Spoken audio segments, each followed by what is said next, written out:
आखिरी 10 दिन very important sir, क्या निकल सकता है? झूठा पर्चा एक दहशतगर्दी का आपने देखा, वो बना। अजहर सिद्दीक ने जमील फारूकी को धमकी दी, मैं तुम्हें जान से मार दूंगा, माजरत भी मांग ली। और आने वाले दिनों में इमरान खान साहब इदारों की तौकीर और इज्जत में इजाफा करेंगे। बंद गली में पीडीएम फंस चुकी है बुरी तरह से। आखिरी 10 दिन वेरी इंपॉर्टेंट सर, क्या निकल सकता है? बहुत शुक्रिया। बातें हजारों ख्वाहिशें ऐसी कि हर ख्वाहिश पे दम निकले, बहुत निकले अरमां पर कम निकले। इमरान खान साहब के कल के स्टेटमेंट ने जो बातें हैं ना, वो बड़ी, हालांकि मेरा ये प्रोग्राम पुराना रिकॉर्डेड है, नया प्रोग्राम तो था नहीं, लेकिन उन्होंने बहुत सी चीजें वजाहत के साथ सामने रख दी। और इमरान खान साहब एक स्टेट्समैन के तौर पर उभरे हैं, उनका इससे कोई ताल्लुक नहीं है। वो लोग कहते हुए या समझते हुए आप बातें कह सकते हैं, बहुत सा इतराज होगा, लेकिन पीडीएम ने जितने कार्ड खेले थे जी। वो नाकामी की तरफ आपको नजर आ रहे हैं। यानी बड़ा शोर डाला प्रोहिबिटेड फंडिंग में, फॉरेन एडेड पार्टी में। वो मैंने भी नोटिस लाहौर हाई कोर्ट से करवा लिए कि भाई हम तो पाकिस्तानी है, ड्यूल नेशनल है, हमें कैसे कह दिया आपने नॉट हमारा पैसा कैसे जब्त कर सकते हैं आप? हमने पैसे दिए हैं पाकिस्तान तहरीक इंसाफ को, और उस पर नोटिस भी हो गया, अटॉर्नी जनरल भी आ गया। फिर वहां पर आपको पता है तोशा खाना में कोशिश की गई कि जनाब उसमें मिस डेक्लेरेशन की तरफ मामला ले जाए, वो भी नाकामी होगी। फिर वहां से इलेक्शन कमीशन के हवाले से मामला जब चला, इलेक्शन कमीशन के कॉन्टेक्स्ट में जनाब तौहीन अदालत उसकी भी हुई, वो सेक्शन 10 जो है, अगर देखा जाए ये अदालत तो है नहीं है, तौहीन अदालत कैसे का कानून का इस्तेमाल कैसे कर सकता है इलेक्शन कमीशन। फिर आपको पता है वो झूठा पर्चा एक दहशतगर्दी का आपने देखा, वो बना। अजहर सिद्दीक ने जमील फारूकी को धमकी दी, मैं तुम्हें जान से मार दूंगा। वो 506 तो बनती है धमकी पर, आपको पता 302 का पर्चा हो जाता था, ऐसा 780 भी लग जाती है, वो भी कोशिश करके देख ली।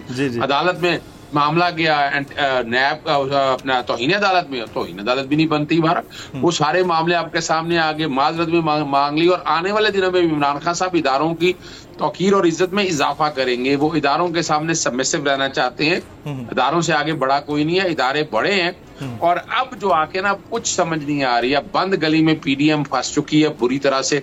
और हम और आप यही कहते रहे थे कि सितंबर वाला महीना बड़ा अहम होगा, जो कि हम तो अगस्त काउंट करते थे, लेकिन अगस्त में सैलाब आने की वजह से हालात किसी और जगह में चले गए। लेकिन अब सितंबर का महीना आप लोगों के सामने, और इससे और 10 अक्टूबर से पहले वो सारी बातें हैं जो बड़ी वजाहत के साथ आनी है। उन्होंने इमरान खान साहब ने जो बयान दिया chief of the army staff के हवाले से, एतराजात अपनी जगह हो, लेकिन उन्होंने ये देखे ना, जब ये कह दिया कि नए आने के नए इलेक्शंस की हद तक कोई अर्ज नहीं है, इसको आप एक्सटेंशन समझें या आप इस बात को समझें कि वो उससे कोई फर्क नहीं पड़ता, कोई जाती अनाद नहीं है।